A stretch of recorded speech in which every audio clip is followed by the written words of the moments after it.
വിശുദ്ധ പൗലോസ് തിമോഥെയോസിന് എഴുതിയ രണ്ടാം ലേഖനം, അധ്യായം 1. അഭിവാദനം. യേശുക്രിസ്തുവിനോടുള്ള ഐക്യം വഴി ലഭിക്കുന്ന ജീവനെ സംബന്ധിക്കുന്ന വാഗ്ദാനമനുസരിച്ച് ദൈവഹിതത്താൽ യേശുക്രിസ്തുവിൻ്റെ അപ്പസ്തോലനായ പൗലോസ്, ശ്രേഷ്ഠപുത്രനായ തിമോഥെയോസിന്, പിതാവായ ദൈവത്തിൽ നിന്നും നമ്മുടെ കർത്താവായ യേശുക്രിസ്തുവിൽ നിന്നും കൃപയും കാരുണ്യവും സമാധാനവും. വിശ്വസ്തനായിരിക്കുക. രാവും പകലും എൻ്റെ പ്രാർത്ഥനകളിൽ ഞാൻ സദാ നിന്നെ സ്മരിക്കുമ്പോൾ, എൻ്റെ പിതാക്കന്മാർ ചെയ്തതുപോലെ നിർമ്മല മനസാക്ഷിയോടുകൂടെ ഞാൻ ആരാധിക്കുന്ന ദൈവത്തിന് നന്ദി പറയുന്നു. നിന്റെ കണ്ണീരിനെപ്പറ്റി ഓർക്കുമ്പോഴൊക്കെ നിന്നെ ഒന്ന് കണ്ട് സന്തോഷഭരിതനാകാൻ ഞാൻ അതിയായി ആഗ്രഹിക്കുന്നു. നിന്റെ നിർവാജ്യമായ വിശ്വാസം ഞാൻ അനുസ്മരിക്കുന്നു. നിന്റെ വലിയമ്മയായ ലോവീസിനും അമ്മയായ എവുനിക്കയ്ക്കും ഉണ്ടായിരുന്ന വിശ്വാസം ഇപ്പോൾ നിനക്കും ഉണ്ടെന്ന് എനിക്ക് ബോധ്യമുണ്ട്. എൻ്റെ കൈവയ്പിലൂടെ നിനക്ക് ലഭിച്ച ദൈവിക വരം വീണ്ടും ഉജ്ജ്വലിപ്പിക്കണമെന്ന് ഞാൻ നിന്നെ അനുസ്മരിപ്പിക്കുന്നു. എന്തെന്നാൽ ഭീരുത്വത്തിൻ്റെ ആത്മാവിനെയല്ല ദൈവം നമുക്ക് നൽകിയത്, ശക്തിയുടെയും സ്നേഹത്തിൻ്റെയും ആത്മനിയന്ത്രണത്തിൻ്റെയും ആത്മാവിനെയാണ്. നമ്മുടെ കർത്താവിന് സാക്ഷ്യം നൽകുന്നതിൽ നീ ലജ്ജിക്കരുത്. അവൻ്റെ തടവുകാരനായ എന്നെ പ്രതിയും നീ ലജ്ജിതനാകരുത്.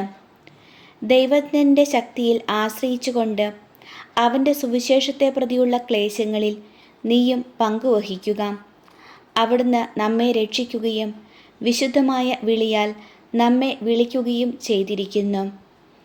അത് നമ്മുടെ പ്രവൃത്തികളുടെ ഫലമായിട്ടല്ല, അവിടുത്തെ സ്വന്തം ഉദ്ദേശത്തെ മുൻനിർത്തിയും യുഗങ്ങൾക്ക് മുൻപ് യേശുക്രിസ്തുവിൽ നമുക്ക് നൽകിയ കൃപാവരമനുസരിച്ചുമാണ്. ഈ കൃപാവരം നമ്മുടെ രക്ഷകനായ യേശുക്രിസ്തുവിൻ്റെ ആഗമനത്തിൽ നമുക്ക് പ്രത്യക്ഷീഭവിച്ചിരിക്കുന്നു.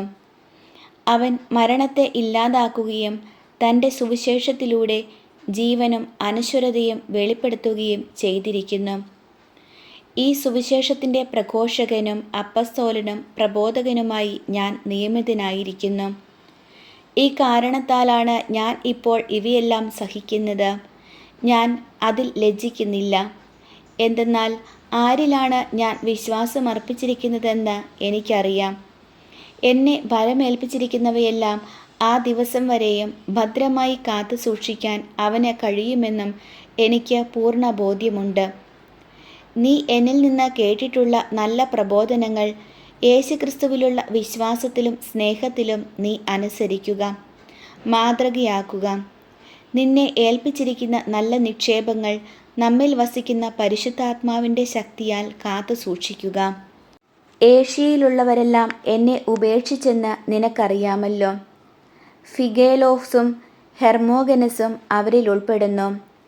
ഒനേസിഫൊറോസിൻ്റെ കുടുംബത്തിൻ്റെ മേൽ കർത്താവ് കാരുണ്യം ചൊരിയട്ടെ. എന്തെന്നാൽ അവൻ പലപ്പോഴും എന്നെ ആശ്വസിപ്പിച്ചിട്ടുണ്ട്. എൻ്റെ ചങ്ങലകളെപ്പറ്റി അവൻ ലജ്ജിച്ചിട്ടുമില്ല.